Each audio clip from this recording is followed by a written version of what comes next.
Halo sahabat sains, welcome to Miss Maya channel. Sebelum menonton video ini, jangan lupa untuk like, komen, dan subscribe dulu ya. Enjoy this video.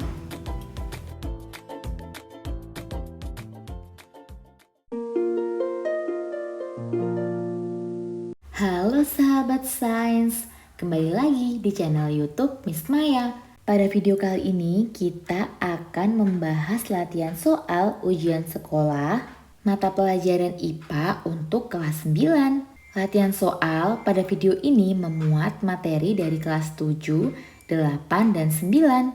Simak videonya sampai selesai ya. Soal yang pertama, perhatikan hasil pengukuran benda berikut ini. Hasil pengukuran benda yang ditunjukkan pada micrometerscope tersebut adalah: pada micrometerscope terdapat dua skala, yaitu skala utama dan skala Vernier. Cara membacanya yaitu pertama-tama catat angka pada skala utama yang terlihat pada batang mikrometer. Nah, biasanya diukur dalam bentuk milimeter. Jika ada garis kecil di antara dua garis skala utama, itu menunjukkan 0,5 mm.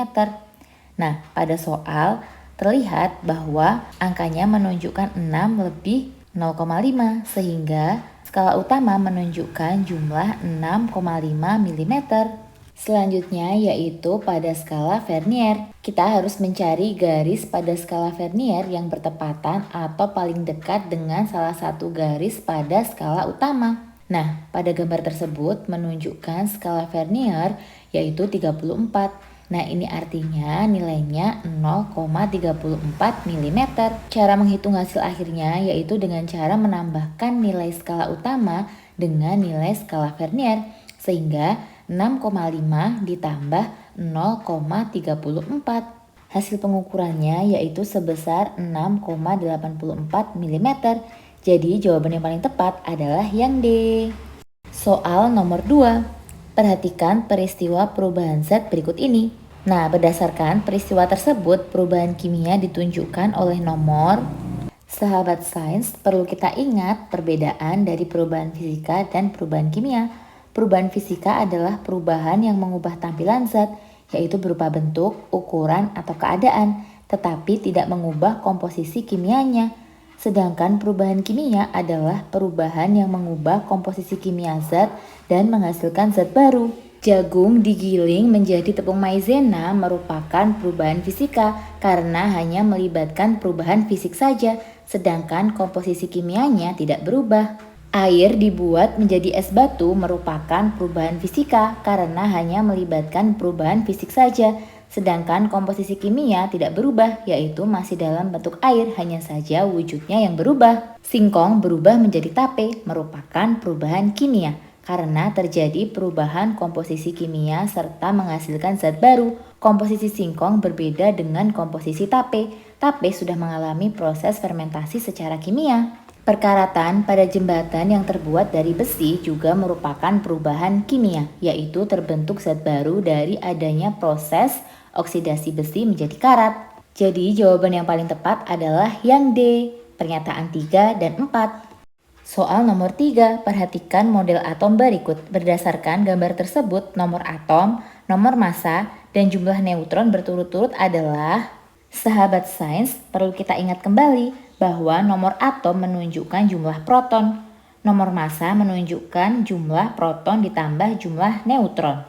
Tampak pada gambar bahwa jumlah proton yaitu sebanyak 2, jumlah neutron sebanyak 2, jumlah elektron juga sebanyak 2. Seperti yang sudah kita bahas tadi bahwa nomor atom sama dengan jumlah proton sehingga nomor atomnya berjumlah 2. Untuk nomor massa merupakan jumlah proton dan neutron. Protonnya ada 2, neutronnya ada 2 sehingga nomor massanya berjumlah 4. Sedangkan jumlah neutronnya ada 2. Jadi nomor atom, nomor massa, dan jumlah neutron dari model atom tersebut berturut-turut adalah 2, 4, dan 2. Jawabannya yang B. Soal nomor 4. Garam yang kita konsumsi pada umumnya berasal dari air laut. Petani garam di Indramayu memanfaatkan panas matahari untuk membuat garam. Proses pembuatan garam yang dilakukan petani tersebut dilakukan dengan teknik Nah, jawabannya adalah evaporasi ya, yaitu teknik penguapan. Nomor 5, pengukuran massa dan volume dari 3 benda padat terdapat pada tabel berikut. Bila ketiga benda tersebut dimasukkan ke dalam bejana yang berisi air dengan massa jenis 1 gram per cm kubik, maka posisi benda padat 1, 2, dan 3 dalam bejana tersebut yang benar ditunjukkan oleh gambar. Sahabat sains, kita menjawabnya dengan menggunakan rumus massa jenis ya. Masih ingatkah kalian? Rumus massa jenis yaitu Rho sama dengan M per V, di mana Rho merupakan massa jenis, M adalah massa, dan V adalah volume. Pada tabel sudah diketahui masing-masing massa dan juga volumenya, sehingga dapat kita cari masing-masing massa jenis benda padatnya. Berikut merupakan hasil perhitungan massa jenis dari masing-masing benda.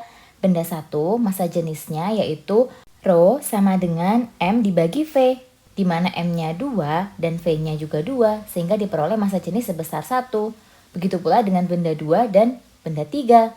Kita masukkan juga masing-masing M dan juga V-nya. Diperoleh hasil yaitu massa jenis benda 1 sebesar 1, massa jenis benda 2 sebesar 0,4, dan massa jenis benda ketiga sebesar 2. Ketika dimasukkan ke air yang bermassa jenis 1 gram per cm kubik, maka yang terjadi adalah untuk benda 1, karena Rho benda sama dengan Rho air yaitu sama-sama 1, maka posisi benda melayang. Untuk benda 2, Rho benda kurang dari Rho air, di mana Rho bendanya 0,4 sedangkan Rho airnya 1, maka posisi benda mengapung. Sedangkan benda 3 yaitu Rho benda lebih besar daripada Rho air, di mana Rho bendanya adalah 2, Rho airnya yaitu 1. Dengan begitu posisi bendanya adalah tenggelam.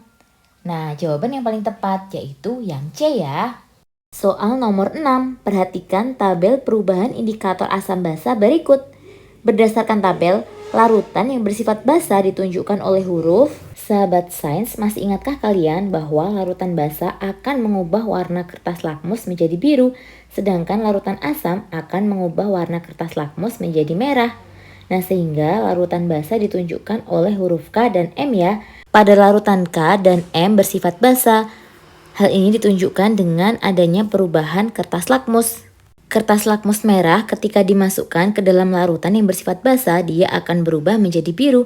Sedangkan kertas lakmus biru ketika dimasukkan ke dalam larutan basa, dia akan tetap berwarna biru. Sehingga jawabannya yang B ya, K dan M.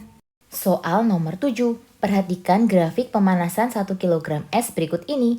Jika kalor jenis es 2100, kalor lebur es 336.000, dan kalor jenis air adalah 4.200, maka kalor yang dibutuhkan dalam proses dari P, Q, ke R adalah... Nah, pertama-tama kita tulis yang diketahuinya dulu ya, yaitu masanya sebesar 1 kilo, kemudian kalor jenis es yaitu 2100, kemudian kalor lebur es 336.000, kemudian kalor jenis air yaitu 4.200.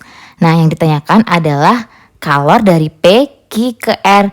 Pertama-tama kita cari dulu kalor yang dibutuhkan dari proses P menuju ke Q dengan rumus Q sama dengan M dikali C dan dikali delta T. M-nya 1, karena ini peristiwa pada proses P menuju Q adalah es yang mencair, maka kita menggunakan kalor jenis dari es yaitu 2100.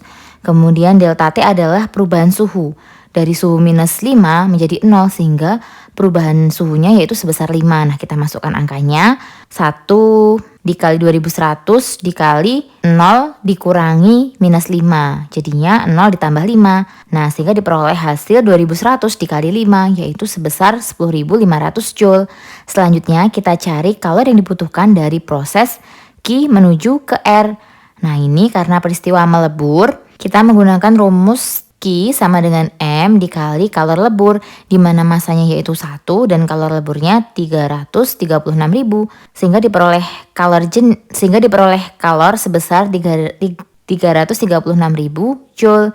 Nah, jadi untuk mengetahui kalor yang dibutuhkan dari proses P, Q menuju R adalah kita tambahkan 10.500 ditambah 336.000, sehingga hasilnya adalah 346.500 Joule. Jawabannya adalah yang D ya. Nomor 8. Saat praktikum IPA, Anissa memanaskan sebuah bimetal yang terbuat dari lempengan tembaga dan besi dengan api. Jika koefisien muai panjang tembaga adalah 17 kali 10 minus 6 per derajat Celcius, sedangkan besi 12 kali 10 pangkat minus 6 per derajat Celcius, maka bentuk bimetal yang terjadi adalah... Sahabat sains, bimetal bekerja berdasarkan prinsip pemuaian panjang. Saat bimetal dipanaskan, keping bimetal akan melengkung ke arah logam yang memiliki koefisien muai panjangnya kecil. Koefisien muai panjang tembaga yaitu 17 kali 10 pangkat minus 6, sedangkan besi yaitu 12 kali 10 pangkat minus 6. Sehingga koefisien muai panjang tembaga lebih kecil daripada koefisien muai besi. Sehingga bimetal akan melengkung ke arah tembaga. Jawaban yang paling tepat adalah yang C ya. Soal nomor 9. Perhatikan kejadian sehari-hari berikut ini. Yang termasuk gerak lurus berubah beraturan ditunjukkan oleh nomor.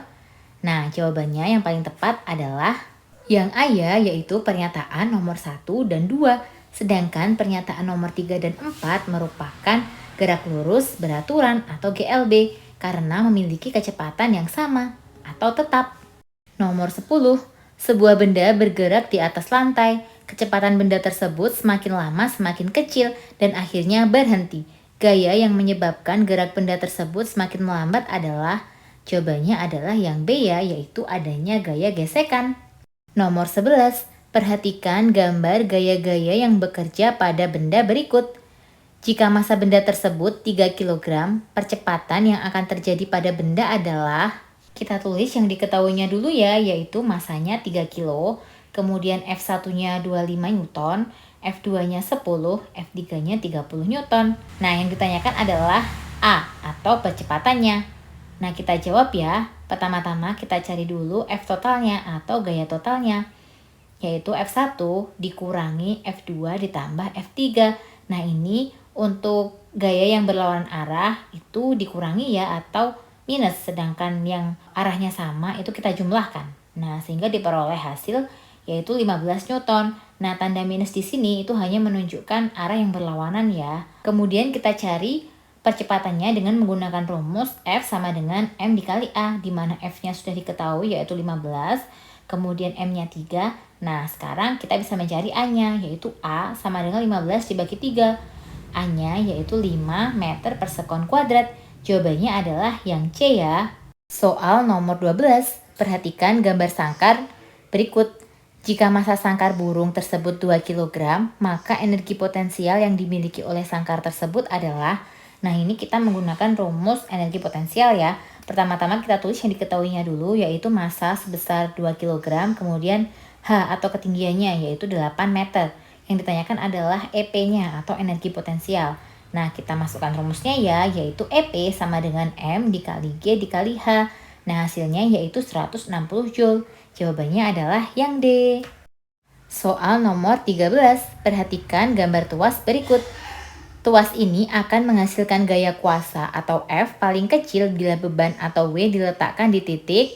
Sahabat sains, hubungan antara gaya kuasa atau F, lengan kuasa atau LK, beban atau W, dan lengan beban atau LB pada tuas dinyatakan dalam persamaan berikut. W dikali LB sama dengan F dikali LK. Lengan beban adalah jarak antara beban dan titik tumpu. Sedangkan lengan kuasa adalah jarak antara gaya kuasa dan titik tumpu. Coba kita lihat opsi pilihan yang A ya. LB-nya yaitu jaraknya 2 dikurangi 1 sama dengan 1. Untuk LK-nya yaitu dia 7 dikurangi 2, LK-nya yaitu 5. Nah, kita masukkan rumusnya. W dikali LB sama dengan F dikali LK. Nah, kita masukkan hasilnya adalah F-nya yaitu W per 7. Nah, kemudian untuk yang pilihan B juga sama. Kita masukkan LB-nya 3 dikurangi 2 sama dengan 1. Kemudian LK-nya kita masukkan juga, jaraknya yaitu 7 dikurangi 3 hasilnya 4. Nah, kita masukkan juga rumusnya dan diperoleh hasil F yaitu W dibagi 4. Atau W per 4. Nah, begitu pula dengan jawaban yang C dan D ya. Sehingga diperoleh masing-masing F pada pilihan jawaban, yaitu pada pilihan A F-nya sebesar W per 7, kemudian pilihan B F-nya sebesar W per 4, untuk pilihan C F-nya sebesar 4W, kemudian yang D, pilihan D F-nya sebesar W per 3. Dengan demikian, gaya kuasa yang paling kecil dihasilkan pada kondisi sesuai pilihan yang jawaban yang A ya. Nomor 14, perhatikan pernyataan berikut ini. Pernyataan di atas yang merupakan akibat rotasi bumi adalah, nah sahabat sains, masih ingatkah kalian apa itu rotasi bumi? Rotasi bumi merupakan perputaran bumi pada porosnya. Nah, yang merupakan akibat dari rotasi bumi yaitu adalah jawaban yang B ya, pernyataan nomor 1 dan 4. Nomor 1 yaitu matahari terbit dari timur dan terbenam ke barat. Sedangkan pernyataan yang 4 yaitu tempat di wilayah timur dan barat memiliki perbedaan waktu. Nomor 15, 2 balok kayu terapung di permukaan laut. Masing-masing balok berada di puncak gelombang dan di antara keduanya terdapat 3 lembah dan 2 bukit gelombang. Jika jarak kedua balok kayu 6 meter dan keduanya mengalami gerakan naik turun sebanyak 10 kali dalam 2 sekon, maka cepat lambat gelombangnya adalah, nah pertama-tama kita gambar dulu ya, karena jarak dari kedua balok itu dipisahkan oleh 2 bukit dan 3 lembah, maka gambarnya adalah sebagai berikut. Nah, kita tulis diketahuinya dulu. Untuk yang diketahui yaitu L-nya atau jaraknya sebesar 6 meter, kemudian N-nya yaitu sebanyak 3 gelombang ya ini. Juga waktunya itu sebanyak 2 sekon. Yang ditanyakan adalah cepat lambat gelombang atau V-nya. Nah, kita masukkan saja rumusnya. Pertama-tama kita cari dulu panjang lambdanya ya, yaitu jaraknya dibagi dengan banyaknya gelombang. Nah, karena panjangnya itu dia 6 atau jaraknya 6, kemudian banyaknya gelombang 3, maka dapat diketahui lambdanya yaitu 6 dibagi 3 sama dengan 2 meter. Nah, lalu kita cari frekuensinya. Rumus frekuensi yaitu F sama dengan N dibagi T, di mana N-nya 10, T-nya 2, sehingga diperoleh frekuensi sebesar 5 Hz. Nah, selanjutnya baru kita cari cepat lambat gelombangnya dengan menggunakan rumus V sama dengan lambda dikali F, di mana lambdanya 2, kemudian F-nya 5, sehingga diperoleh V atau cepat lambat gelombang sebesar 10 meter per sekon. Jawabannya adalah yang B ya. Nomor 16, dari atas kapal seorang peneliti memancarkan bunyi ke dasar laut seperti gambar berikut. Berdasarkan observasi, ternyata bunyi pantul terdeteksi setelah 5 sekon. Jika kecepatan bunyi di air laut 1400 meter per sekon, maka kedalaman laut tersebut adalah, diketahuinya dulu ya, yaitu waktunya 5 sekon, kemudian cepat lambat gelombangnya 1400. Nah, yang ditanyakan adalah jaraknya atau S-nya. Nah, kita cari dengan menggunakan rumus kecepatan, yaitu V sama dengan S dibagi T. Dipantulkan, sehingga kan bunyinya bunyi datang, kemudian dia memantul, sehingga jaraknya 2 kali. Jadi kita tulis jaraknya dikali 2 ya. Jadi diperoleh rumus S yaitu S sama dengan V dikali T dibagi 2. Kita masukkan saja V-nya yaitu 1400 dikali T-nya 5 dibagi 2. Nah, hasilnya yaitu 3500 meter. Jawabannya adalah yang C. Nomor 17. Bentuk bayangan yang benar pada cermin datar ditunjukkan oleh gambar. Nah, sahabat sains, bayangan pada cermin datar bersifat maya atau tidak nyata, tegak atau tidak terbalik, dan sama besar dengan benda aslinya. Nah, jadi jawabannya adalah yang C ya. Nomor 18. Dua buah muatan masing-masing Q1 dan Q2 berada di udara terpisah pada jarak 2R, sehingga terjadi gaya tarik sebesar F seperti tampak pada gambar. Jika kedua muatan dipindahkan sehingga berjarak setengah kali jarak mula-mula, maka gaya tarik antara kedua muatan menjadi, nah ini yang kita tulis yang diketahui dulu ya, yaitu R1-nya. Nah, S1 atau jarak awalnya yaitu 2R. Kemudian jarak kedua atau R2 itu adalah jarak yang ditanyakan. Nah, jaraknya yaitu setengah kali jarak semula, berarti setengah dari R1. Nah, jadi R2-nya yaitu R sebesar R. Kemudian F1 sama dengan F. Yang ditanyakan adalah jika kedua muatan dipindahkan, maka gaya tarik antara kedua muatan. Nah, kita tulis ya menggunakan rumus F, yaitu kakiku loro. Kalau Miss Maya nyingkatnya kakiku loro ya. Jadi K Q1 dikali Q2 dibagi R kuadrat. Nah, kita masukkan F2 per F1 sama dengan K Q1 dikali Q2 dibagi R2 kuadrat, kemudian per K dikali Q1 dikali Q2 dibagi R1 kuadrat. Nah, karena K dan Q1 Q2-nya sama, maka bisa kita coret. Jadi sudah tidak dibutuhkan itu ya. Kemudian tinggal 1 per R2 kuadrat per 1 per R1 kuadrat. Nah, karena ini dia pembagian, kalau kita diubah jadi perkalian, maka dibalik ya, jadinya 1 per R2 kuadrat dikali R1 kuadrat per 1.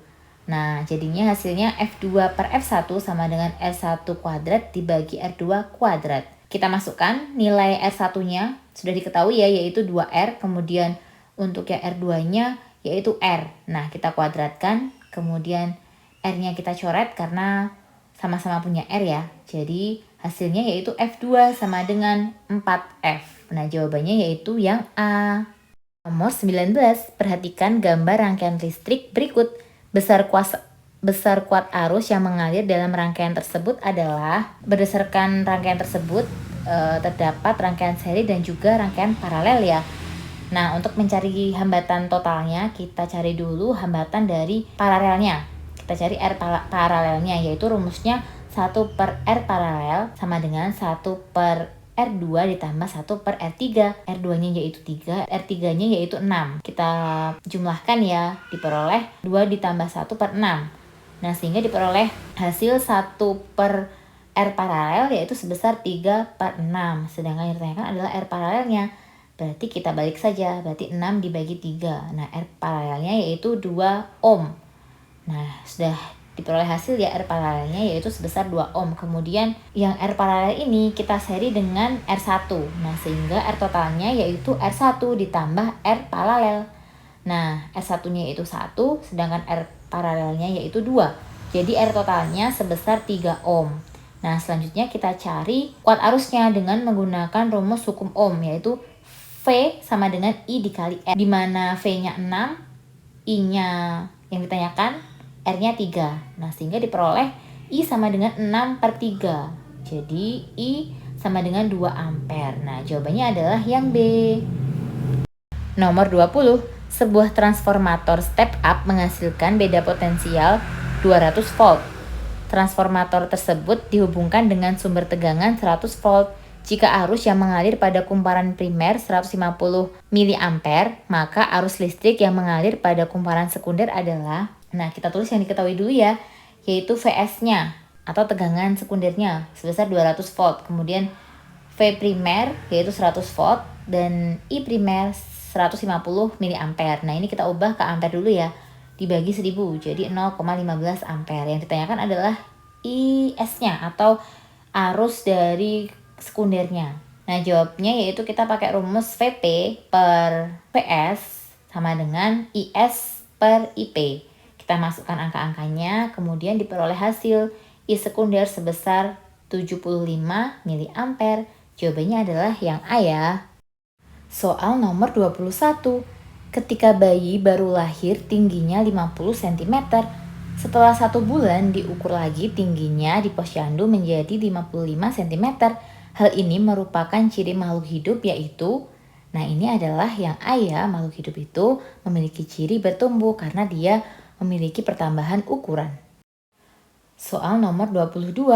Perhatikan data berikut ini yang merupakan komponen biotik penyusun ekosistem sawah adalah, untuk opsi 3, beruang bukanlah penyusun ekosistem sawah. Sehingga opsi pilihan yang ada nomor 3-nya kita eliminasi ya. Jadi yang A sama C itu jelas bukan jawabannya. Kemudian kucing juga bukan merupakan penyusun ekosistem sawah. Sehingga yang D juga kurang tepat. Yang tepat yaitu yang B.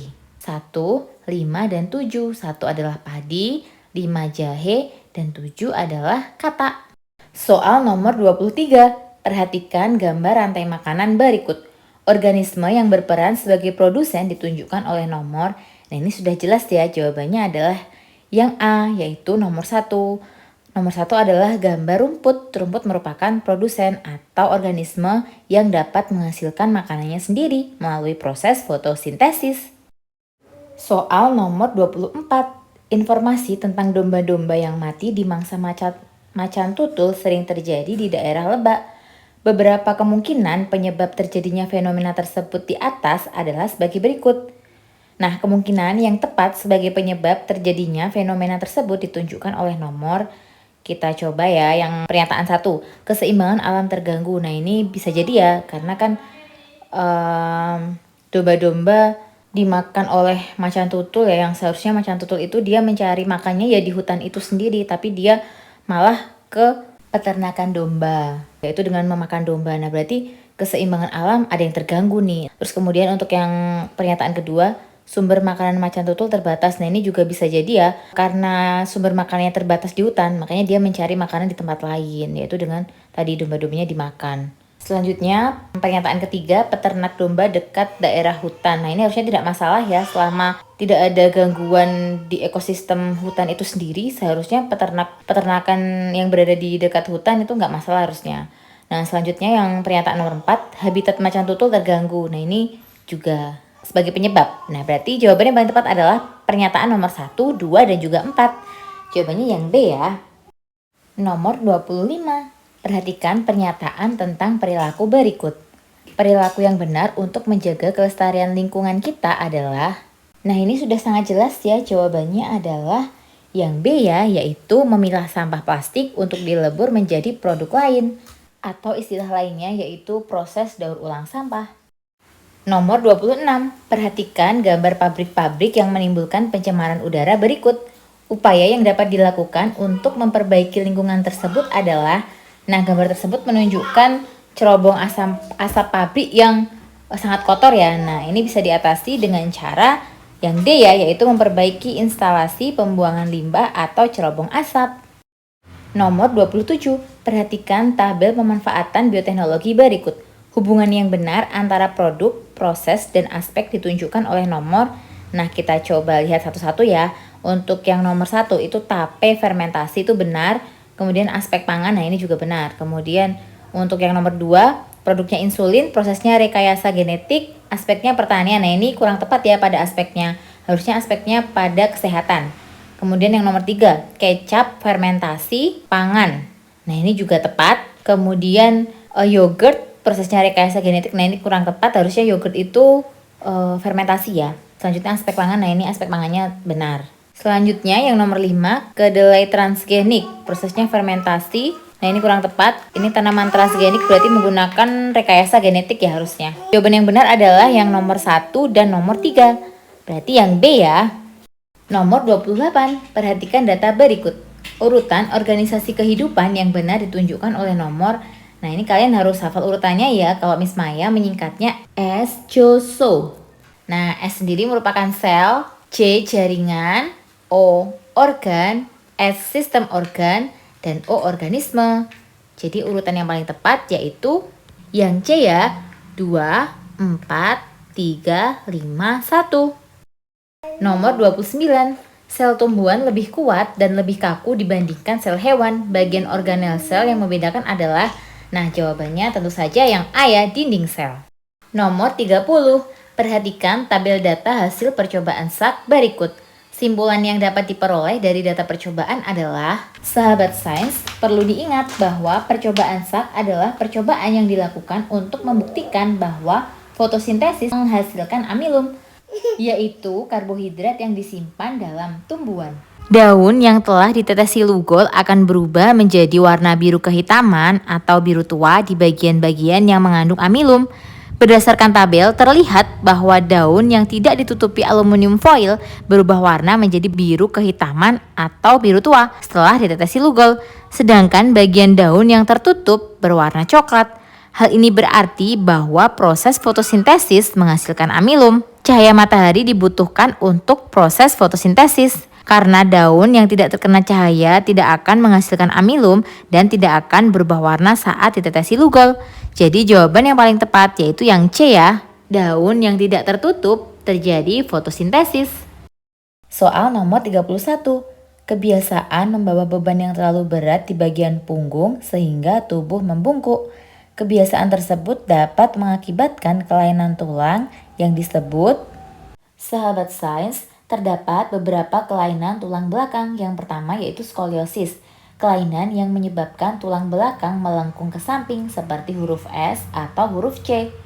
Yang kedua yaitu ada kifosis, di mana tulang belakang melengkung ke depan, menyebabkan punggung atas terlihat bungkuk. Yang ketiga, lordosis, tulang belakang melengkung ke dalam secara berlebihan, membuat perut menonjol dan pinggul menonjol ke belakang. Jawaban yang paling tepat yaitu yang C ya, kelainan tulang belakang kifosis. Sedangkan untuk rakitis merupakan kelainan pertumbuhan tulang pada anak yang disebabkan oleh kekurangan vitamin D. Soal nomor 32, perhatikan tabel data hasil uji makanan berikut. Berdasarkan data tersebut, bahan makanan yang mengandung protein dan amilum adalah jawaban yang paling tepat yaitu yang A ya, pada bahan makanan K dan juga L. K merupakan uji biuret di mana ketika zat makanan ditetesi oleh larutan ini, maka dia akan berubah menjadi warna ungu yang menunjukkan makanan tersebut mengandung protein. Sedangkan yang L itu uji Lugol di mana ketika ada zat makanan yang ditetesi oleh larutan Lugol, maka dia akan berubah menjadi biru tua, berarti zat makanan tersebut mengandung amilum. Soal nomor 33. Perhatikan gambar proses pernapasan berikut. Dari gambar tersebut, volume rongga dada pada saat inspirasi dan ekspirasi adalah, sahabat sains, perlu kita ingat kembali bahwa proses inspirasi adalah proses menghirup udara ke dalam paru-paru, sedangkan ekspirasi adalah proses pengeluaran udara dari paru-paru. Nah, jawaban yang paling tepat yaitu yang A ya, volume rongga dada pada saat inspirasi lebih besar dibandingkan pada saat ekspirasi, karena udara masuk ke dalam paru-paru, sehingga rongga dadanya akan membesar. Dan juga volumenya bertambah. Nomor 34, perhatikan gambar berikut. Terdapat pada organ apakah struktur gambar tersebut? Nah, gambar tersebut merupakan bagian dari ginjal ya. Jadi jawabannya adalah yang C. Soal terakhir, penyakit AIDS dapat menular dari penderita kepada orang lain. Hal-hal utama yang dapat dilakukan agar terhindar dari penyakit menular seksual seperti AIDS adalah, jawaban yang tepat yaitu yang C ya, menjauhi gaya hidup yang menganut seks bebas. Sahabat sains, demikianlah pembahasan kita mengenai latihan soal ujian sekolah IPA kelas 9 SMP. Semoga video ini bermanfaat ya. Semoga diberikan kemudahan dalam menghadapi ujian sekolah nanti. Tetap semangat belajar sahabat sains. Thank you for watching sahabat sains. See you on my next video. Bye bye.